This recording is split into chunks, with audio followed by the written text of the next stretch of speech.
चलिए जय हिंद दोस्तों, स्वागत है आपका शर्मा कोचिंग क्लासेस में। मेरा नाम है सुमित कुमार चौबे।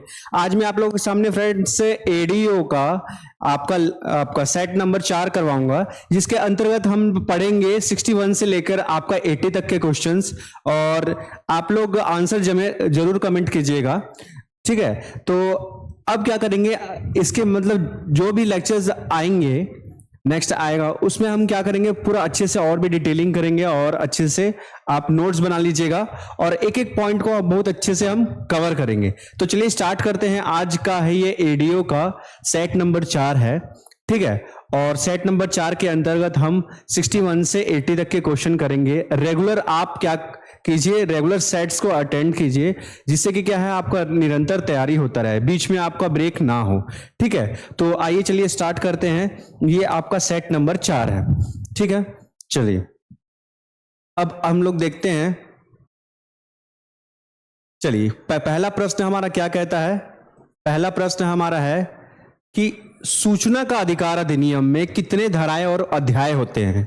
क्या बोल रहा है ये, सूचना का अधिकार अधिनियम में कितने धाराएं एवं अध्याय है। ठीक है, तो आंसर कमेंट आप कीजिएगा। ठीक है, इसमें देखिए क्या है, इसमें आपका सूचना का अधिकार। अब ये सूचना का अधिकार क्या है, सूचना का अधिकार ये क्या होता है। ठीक है, सूचना का अधिकार हम कहते हैं आरटीआई कहलाता है। क्या कहलाता है, आरटीआई, जिसका मतलब होता है राइट टू इंफॉर्मेशन। ये चीज आपको ध्यान में रखना है, क्या होता है, राइट टू इंफॉर्मेशन। अब ये इंफॉर्मेशन हमारा क्या है, चलिए इसका करेक्ट आंसर मैं बता देता हूं। इसका जो करेक्ट आंसर है फ्रेंड्स, इसका जो करेक्ट आंसर है वो क्या है, 6 अध्याय होते हैं और 31 धाराएं होती है। ठीक है, 6 अध्याय और 31 धाराएं होती हैं। तो चलिए अब हम लोग देखते हैं कि सूचना का अधिकार ये क्या है। तो सूचना का अधिकार के अंतर्गत आपका आता है आरटीआई, यानी कि राइट टू इंफॉर्मेशन बोलते हैं इसको। ठीक है, राइट टू इंफॉर्मेशन। अब राइट टू इंफॉर्मेशन हमारा क्या होता है, देखिए 2005 में इसमें एक मतलब संस्था बनाई गई थी कि मतलब किसी को भी कोई भी समस्या अगर आता है, जैसे मान के चलिए कि आप कोई भी एग्जाम देते हैं और एग्जाम के अंतर्गत आपको कोई भी कुछ संदेह होता है, तो इसमें कुछ अधिकारी होते हैं। तो जैसे कि मान के चलिए कि आपने कोई एग्जाम दिया और आपको कुछ संदेह है उसके प्रश्न पत्र पे लेके या कोई भी समस्या है, तो आप क्या कर सकते हैं, आरटीआई राइट टू इंफॉर्मेशन के तहत आप उनको लेटर लिख सकते हैं और उनका जवाब मांग सकते हैं। ठीक है, और क्या है इसके अंतर्गत आपका क्या है, 6 अध्याय और 31 धाराएं होती है। ये चीज आपको ध्यान में रखना है। अब से जितनी भी वीडियोस आएंगी उसमें सभी में आपको बहुत ही अच्छे तरीके से एक एक चीज को समझाया और जाएगा। ठीक है, आई होप ये चीज आपको समझ में आया कि राइट टू इंफॉर्मेशन क्या होता है। ठीक है, चलिए इसमें 6 अध्याय और 31 धाराएं होती है। चलिए आगे प्रश्न की तरफ बढ़ते हैं। आगे प्रश्न में हमारा क्या बोल रहा है, देखिए 62 प्रश्न हमारा क्या बोल रहा है कि संपूर्ण भारत में सूचना का अधिकार। अब देखिए जो ये संपूर्ण भारत में सूचना का अधिकार है, जो ये कब लागू किया गया था। अब ये सूचना का अधिकार, एक चीज ध्यान में रखिएगा, ये आरटीआई के अंतर ही आता है, जिसको हम क्या बोलते हैं, राइट टू इंफॉर्मेशन। यानी कि आपको हर एक चीज का ये राइट दिया गया है कि आप कोई भी चीज का इंफॉर्मेशन ले सकते हैं, राइट टू इंफॉर्मेशन। ठीक है, ये चीज आपको ध्यान में रखना है। ठीक है, तो इसमें बोल रहा है संपूर्ण भारत में सूचना का अधिकार कब लागू किया गया था। तो संपूर्ण भारत में सूचना का अधिकार जो लागू किया गया था वो 2005 में हुआ था। ठीक है, ये चीज का आपको खास ख्याल रखना है। ठीक है, आंसर आप लोग कमेंट कीजिएगा। ठीक है, और जितने भी प्रकार के आपके डाउट्स होंगे वो डाउट्स जरूर बताइएगा। ठीक है, चलिए सूचना का अधिकार आपका लागू हुआ था 2005 में। चलिए तीसरा प्रश्न हमारा क्या बोलता है। तीसरा प्रश्न हम देखते हैं 63 प्रश्न। सूचना का अधिकार अधिनियम का उद्देश्य क्या है। मतलब कि जो सूचना का अधिकार अधिनियम है, ठीक है, उसका आपका इंटेंशन क्या है, इंटेंशन क्या है, मतलब कि क्या इरादा है। ठीक है, तो देखिए भ्रष्टाचार को रोकना, शासन तथा उसके उपक्रमों को उत्तरदायी बनाना। तो एक चीज हमेशा ध्यान रखिएगा बच्चों कि जो सूचना का अधिकार रहता है ना, उनका मेन मोटो क्या होता है, भ्रष्टाचार को रोकने का होता है। ठीक है, ये चीज आपको ध्यान में रखना है। ठीक है, और इसके अंतर्गत देखिए सभी चीज को ये कवर आते हैं। ये इसका करेक्ट आंसर है ये सभी। तो देखिए आपको क्या है, इसके अंतर्गत आपका भ्रष्टाचार को भी रोकना होता है, ठीक है। दूसरा क्या है, शासन तथा उसके उपक्रमों को उत्तरदायित्व तो बनाना होता है शासन को, ठीक है। उसके बाद तीसरा भी इसका होता है, सरकारों का दक्ष प्रचलन को सुनिश्चित कराना, मतलब प्रॉपर वे में काम हो रहा है कि नहीं, और जो भी अधिकारी को नियुक्त किया गया है आरटीआई का जो मतलब ऑफिसेज होते हैं उसमें वो प्रॉपर तरीके से काम कर रहे हैं कि नहीं, ये सारी चीज की जानकारी उनको देनी होती है। और साथ ही साथ में उनको अपने अधिकारियों को ये बताना होता है कि कितना कार्य हुआ है और कितना कार्य पेंडिंग है, ठीक है। अब चलिए प्रश्न नंबर 64 क्या कहता है हमारा, 64 प्रश्न कहता है यदि लोक सूचना अधिकारी, क्या बोल रहा है ये, लोक सूचना अधिकारी निर्धारित समय में सूचना प्रदान ना करे, जैसे कि मान के चलिए एक लोक सूचना अधिकारी है, वो आपका क्या है, उनका निर्धारित समय बताया गया है, उस समय में अगर वो सूचना प्राप्त ना करवाए, यानी कि यदि लोक सूचना अधिकारी निर्धारित समय में सूचना प्रदान ना करे तो सूचना का अधिकार के अंतर्गत, सूचना का अधिकार के अंतर्गत आरटीआई के अंतर्गत अधिनियम जो किया गया था 2005 में, उसमें प्राधिकारी के समक्ष कितने बार अपील किया जा सकता है। जैसे मान के चलिए कि आपने क्या किया, आपने एक एग्जाम को दिया और एग्जाम में आपको लगता है कि नहीं मेरे एग्जाम में मेरे साथ कुछ मतलब क्या हुआ है, जैसा मेरा एग्जाम जाना चाहिए था, या कुछ आपका सही प्रश्न होते हुए भी आपका रिजल्ट में उसके मार्क्स नहीं जुड़े, तो आप क्या कर सकते हैं, एक आरटीआई की कॉपी लगाकर उस चीज को आप उनसे प्रश्न कर सकते हैं। लेकिन अब क्या है, अब यदि सूचना अधिकारी निर्धारित समय में आपका प्रश्न का जवाब नहीं देता है तो क्या होता है, तो आप कितने बार उसको अपील कर सकते हैं आरटीआई के तहत, ठीक है, कितने बार अपील कर सकते हैं। तो देखिए इसका जो करेक्ट आंसर है फ्रेंड्स, 2 बार अपील कर सकते हैं, ठीक है। दूसरी बार करते करते आपका अपील वो क्या है, उनका रिवर्ट आ जाता है, ये चीज का आपको खास ख्याल रखना है, ठीक है। अब चलिए अब हम लोग देखते हैं प्रश्न संख्या 65 हमारा क्या बोलता है, सूचना का अधिकार, सूचना का अधिकार अधिनियम जो कि 2005 में के अंतर्गत निम्नलिखित में से कौन सा कथन सही नहीं है। अब यहां पे हमको क्या ध्यान में देना है, कौन सा कथन सही नहीं है।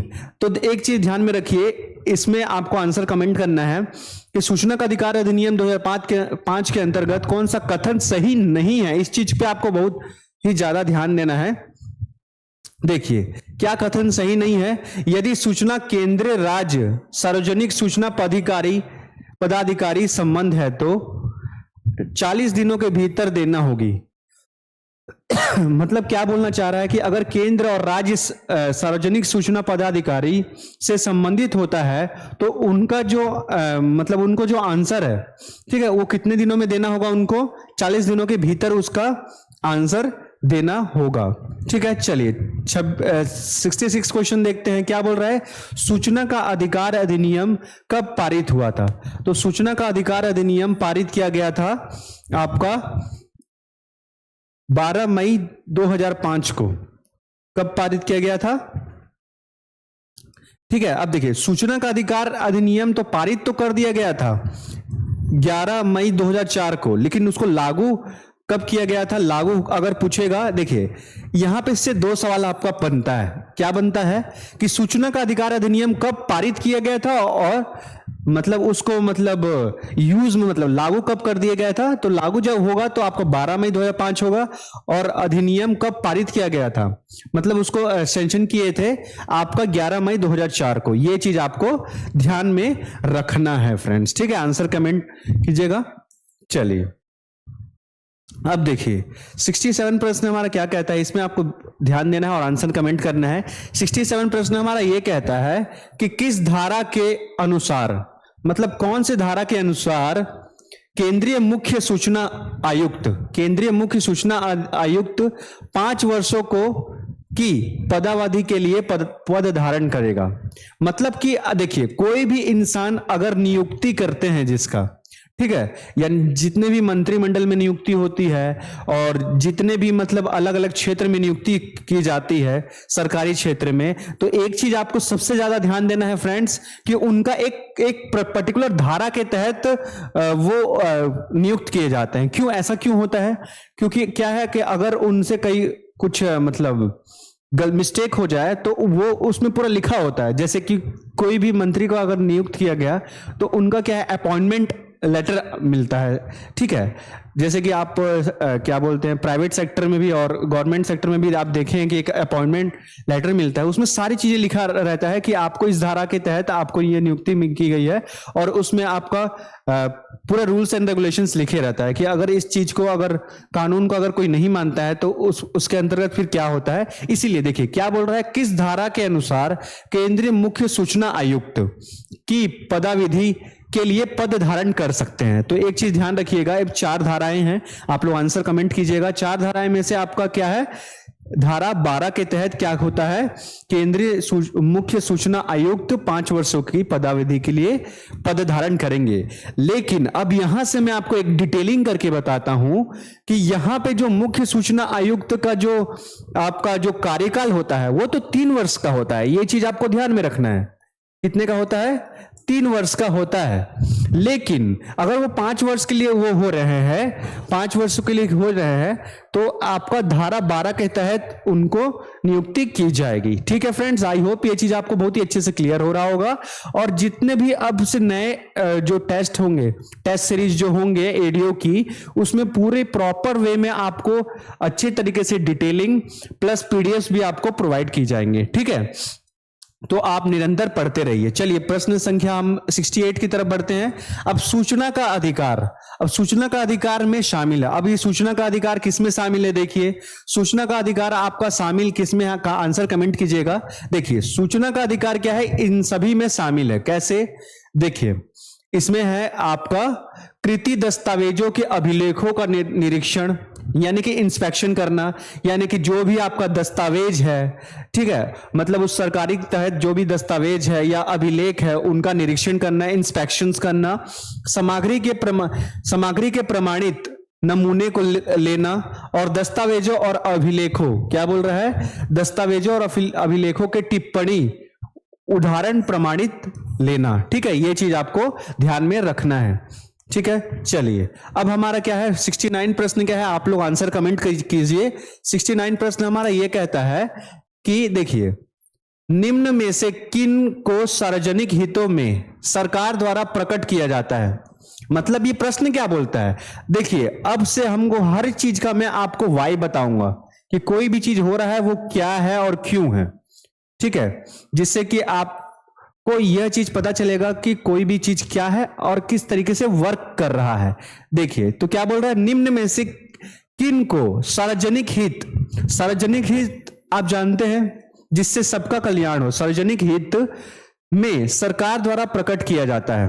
अब किसके किसके लिए होता है, तो देखिए इसमें क्या है, इनमें से कोई नहीं, ना आपका जिससे भारत की प्रभुता और अखंडता को खतरा हो, जिसे न्यायालय या प्राधिकरण द्वारा अभिव्यक्ति के रूप में निषिद्ध किया गया हो, ठीक है, और या फिर आपका जिसे संसद या किसी राज्य के विधान मंडल में विशेषाधिकार का भंग पारित किया हो। ठीक है, तो इनमें से आपका कोई भी नहीं है। ठीक है, तो चलिए आगे प्रश्न की तरफ बढ़ते हैं हम। आगे प्रश्न हमारा क्या कहता है, आपका छत्तीसगढ़ सरकार, आंसर कमेंट कीजिएगा इसका। छत्तीसगढ़ सरकार ने सूचना के नियमों से इन विभागों या कार्यालय को बाहर नहीं रखा है। किनको बाहर नहीं रखा है, पुलिस अधीक्षक के अधीन विशेष शाखा या नक्सली गतिविधियों से संबंधित पुलिस मुख्यालय शाखा एवं छत्तीसगढ़ सशस्त्र बल या उपयुक्त से भी। तो देखिए इसमें क्या है, छत्तीसगढ़ सरकार के सूचना के नियमों, जो भी उनका सूचना का नियम है, सूचना का जो भी नियम है उसके अंतर्गत इनमें से किसमें किसमें नहीं रखा है, इन सभी को नहीं रखा है फ्रेंड्स। ठीक है, अब देखिए सूचना का नियम क्या होता है, सूचना का नियम क्या है, आपको मैं बताया कि आरटीआई होता है, राइट टू इंफॉर्मेशन, सूचना का नियम। ठीक है, ये अधिनियमित किया गया था 2005 में, तो ये जो विभाग है उनको इसके अंतर्गत नहीं रखा गया है। ठीक है, चलिए अब हमारा प्रश्न संख्या 71 क्या कहता है, प्रश्न संख्या 71 हमको क्या कहता है, अधिनियम का पालन सुनिश्चित करने के लिए, कोई भी अधिनियम जो पारित किया जाता है फ्रेंड्स, उसको क्या सुनिश्चित करने के लिए अधिनियम की धारा 5 के तहत प्रत्येक कार्यालय में किन अधिकारियों को नामित किया गया है? ठीक है, किन किन अधिकारियों को नामित किया गया है? लोक सूचना अधिकारी, सहायक लोक सूचना अधिकारी, या ए और बी दोनों? तो देखिए, इसमें जो नियुक्त किया गया है फ्रेंड्स, वो आपका लोक सूचना अधिकारी। ये लोक सूचना अधिकारी क्या है, कौन होते हैं ये लोग? लोक सूचना अधिकारी वो होते हैं कि लोगों के द्वारा जो भी सूचना दिया जाता है या ग्रीवेंस दिया जाता है, जो भी शिकायत होती है, उन पर वो ध्यान केंद्रित करके उस चीज को रिजॉल्व करते हैं, प्रॉब्लम को सॉल्व करते हैं। तो लोक सूचना अधिकारी भी हो गया और सहायक लोक सूचना अधिकारी, ये दोनों हो गए। ठीक है फ्रेंड्स, ये चीज आपको ध्यान में रखना है। चलिए, प्रश्न संख्या हमारा 72 क्या कहता है? 72 देखते हैं। 72, कोई भी सूचना प्राप्त करने के लिए कितने शुल्क जमा करना होगा? जैसे मान के चलिए कि आपको किसी चीज से संबंधित प्रॉब्लम आई, ठीक है, यानी कि आपका जो भी आपने एग्जाम दिया है और एग्जाम दिया है, अब उसमें आपको लगता है कि नहीं, जो मेरे आपका रिजल्ट आया है यानी कि मार्कशीट जो आया है, जैसे मान के चलिए कि कोई भी आप कॉम्पिटेटिव एग्जाम देते हैं, ठीक है, तो इसका उसका जो स्कोर कार्ड है, कॉम्पिटेटिव एग्जाम का जो स्कोर कार्ड है, अगर आप चाहते हैं कि मैं उस सूचना को प्राप्त करने के लिए, नहीं, आपके इसमें कोई भी आपका लग रहा है कि नहीं, जो मैंने पेपर दिया था उस पेपर के अंतर्गत मेरे इतने सवाल सही है, लेकिन एग्जाम में उसको मतलब मेरे मार्क्स उसमें जुड़े नहीं है, या मतलब किसी दूसरे क्षेत्र से संबंधित है, तो आप आरटीआई लगा के आप क्या कर सकते हैं? सूचना प्राप्त करने के लिए कितने शुल्क देने पड़ेंगे, ये बोल रहा है। तो इसमें सबसे पहले आपको ध्यान में रखना है, कितने शुल्क देने पड़ेंगे? 10 रुपए का शुल्क देना पड़ेगा, ये चीज आपको ध्यान में रखना है। चलिए, प्रश्न संख्या 73 देखते हैं। 73 क्या कहता है हमारा? सूचना का अधिकार, राइट टू इंफॉर्मेशन। क्या है? सूचना का अधिकार, राइट टू इंफॉर्मेशन आवेदन करते समय किन से 1 भी रुपया नहीं लिया जाएगा। मतलब किन लोगों से 1 रुपया भी नहीं लिया जाएगा? तो देखिए, मध्य वर्ग के लोगों से, गरीब लोगों से, विकलांगों से, या आदिवासियों से। तो एक चीज हमेशा याद रखिएगा, जो गरीब लोग हैं वो कैसे दे पाएंगे? आप ही बताइए। गरीब लोग तो बच्चे दे नहीं पाएंगे ना। तो क्या है? सूचना का अधिकार यानी कि राइट टू इंफॉर्मेशन आवेदन करते समय, देखिए, जैसे कि नॉर्मल इंसान है, वो अगर अपना आरटीआई लगाकर अगर कोई भी सूचना प्राप्त करना चाहता है, तो वो उनके लिए तो शुल्क है ही 10 रुपए का, लेकिन जो किनसे शुल्क नहीं लिया जाएगा? तो इसमें क्या बोल रहा है? उनसे शुल्क नहीं लिया जाएगा जो गरीब रेखा वाले लोग होंगे, उनसे नहीं लिया जाएगा। ठीक है, चलिए आंसर जरूर कमेंट कीजिए, और आई होप ये चीज आपको बहुत ही अच्छा लगेगा। चलिए, 74 प्रश्न क्या कहता है? 30 दिन के भीतर ही कितने रुपए का शुल्क के साथ अपीलीय पदाधिकारी को एक बार और अपील किया जा सकता है? जैसे मान के चलिए कि आपने एक बार अपील कर दिया, ठीक है, आपने एक बार आरटीआई मतलब दे दिया, राइट टू इंफॉर्मेशन के तहत अपील कर दिया। अब फिर 30 दिन के अंदर अगर आपको दोबारा अपील करना है, तो कितने शुल्क देकर आप अपील कर सकते हैं? ठीक है, तो देखिए, 50 रुपए का शुल्क देकर आप ना दोबारा क्या कर सकते हैं? अपील कर सकते हैं। ठीक है, सूचना अधिकारी को। चलिए, प्रश्न संख्या 75 देखते हैं। अब 75 में हम प्रश्न में हमारा क्या कहता है? 75वें प्रश्न में कहता है द्वितीय अपील 100 रुपए के शुल्क के साथ। जैसे कि मान के चलिए कि आप जो सूचना अधिकारी हैं, उनको आप क्या करते हैं? आरटीआई लगाकर आप उनको अपील करते हैं अपनी इंफॉर्मेशन लेने के लिए उनसे। तो आप जब दूसरे बार करते हैं अपील, ठीक है, तो कितने शुल्क के साथ 90 दिनों के भीतर अपील किया जा सकता है? देखिए, इसका 3 तरीका है। पहला क्या है? एक बार आप अपील करते हैं आरटीआई ऑफिसर को, ठीक है, मतलब राइट टू इंफॉर्मेशन सूचना अधिकारी को, ठीक है, तो आप क्या करें? 10 रुपए का शुल्क लगेगा। दोबारा अगर अपील करते हैं 30 दिन के भीतर, तो आपका कितना लगेगा? आपका लगेगा, देखिए, आपका लगता है यहां पे 50 रुपए का। कितना लगता है फ्रेंड्स? 50 रुपए का। लेकिन ये क्या है? 30 दिन के भीतर की है। 30 दिन के भीतर अगर अपील करते हैं, ठीक है, और अगर 90 दिन के भीतर अगर अपील करते हैं, तो 90 दिन के भीतर में आपको कितने शुल्क देने होंगे?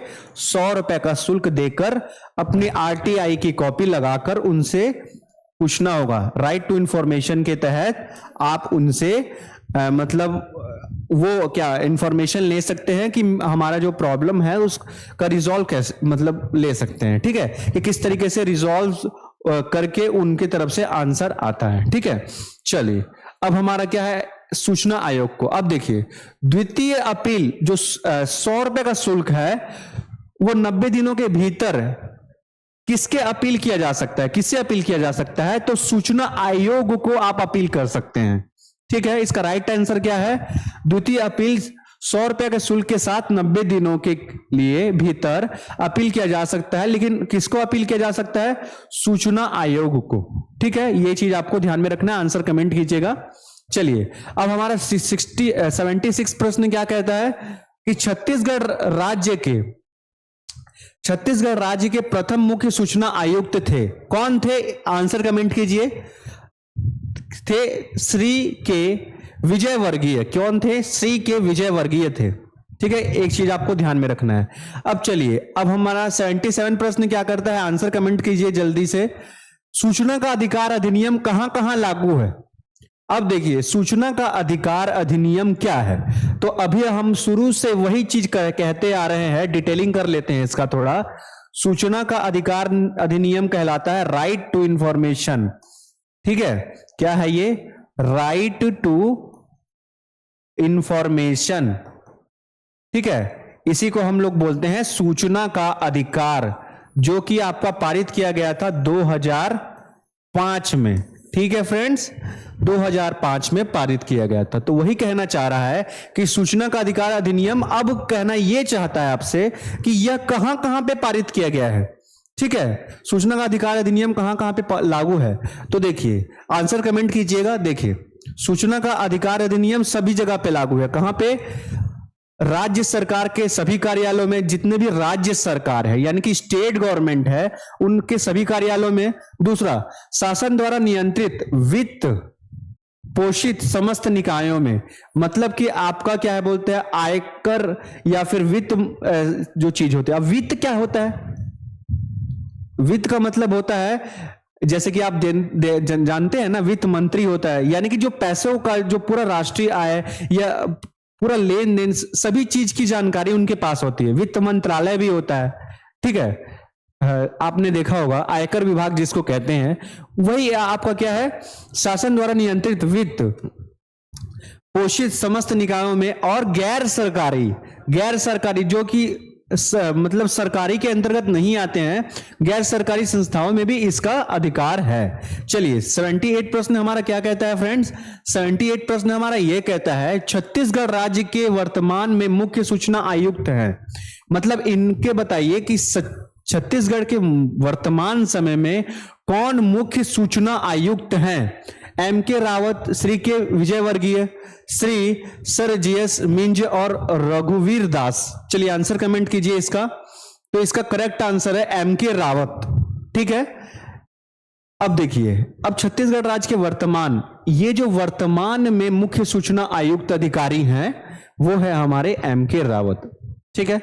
चलिए अब हम देखते हैं 79 प्रश्न। 79 प्रश्न में हमारा क्या कहता है कि सूचना का भंडारण और अगर कंप्यूटर में हो तो, मतलब कि जो भी चीज का अगर मान के चलिए क्या बोल रहा है, सूचना का भंडारण यानी कि जो इंफॉर्मेशंस है वो क्या है आपका अगर कंप्यूटर में फीड किया हुआ है तो प्रति डिस्केट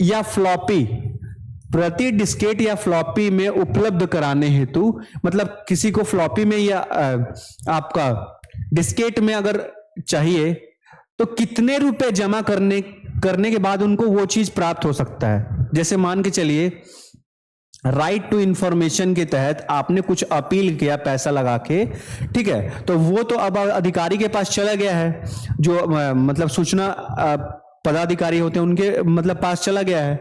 अब क्या होता है, अगर उनके जो आपका उनके कंप्यूटर में जो फीड किया गया है तो वहां से अगर आप अपना डिटेलिंग मंगवाना चाहते हैं, ठीक है, तो कितने रुपए दे के आप क्या कर सकते हैं, उसको मंगा सकते हैं।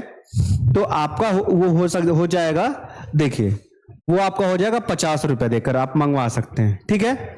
ये चीज आपको ध्यान में रखना है। चलिए अब क्या है हमारा प्रश्न संख्या 80, अभिलेख में क्या शामिल है। चलिए आंसर कमेंट कीजिए आप लोग।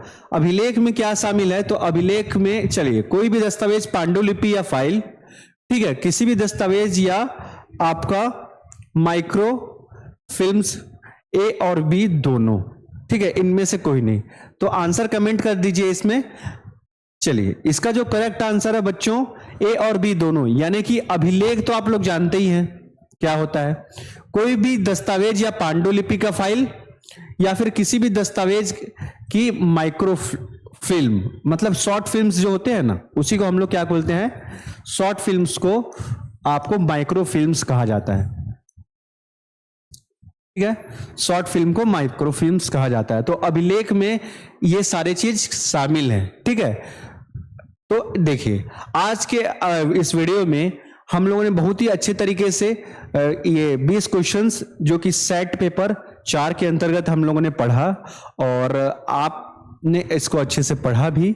और देखिए इस आपके वीडियोस में तो आपका बहुत ही अच्छे तरीके से आपका क्या बोलते हैं, हमने डिटेलिंग किया, और आने वाले जितने भी वीडियोस होंगे उस सारे वीडियोस में आपको पूरे तरीके से अच्छे तरीके से डिटेलिंग मिलेंगे बच्चों, और हर एक चीज का इंफॉर्मेशन मिलेगा, ठीक है। अब इस वीडियो के तहत आपने पूरा सूचना का अधिकार ये क्या होता है, आरटीआई क्या है, उसको कब लागू किया गया था, ये सारी चीज को हम लोगों ने इसमें कवर किया, ठीक है। तो अब इसकी जो पीडीएफ्स भी है वो मैं सर को बोल के डलवा दूंगा, ठीक है। तो डेली डेली आपको क्लासेस लेने हैं, ठीक है, और लाइव क्लासेस में आपको कमेंट भी करना है और अपने जो भी प्रतिक्रिया है वो बताना है, ठीक है। तो मिलते हैं अगले हम लाइव क्लासेस में, ठीक है। तो और भी अच्छे अच्छे प्रश्न के तहत और भी अच्छे से डिटेलिंग करते हुए हम करेंगे, ठीक है। तब तक के लिए खुश रहिए, मस्त रहिए। जय हिंद, वंदे मातरम।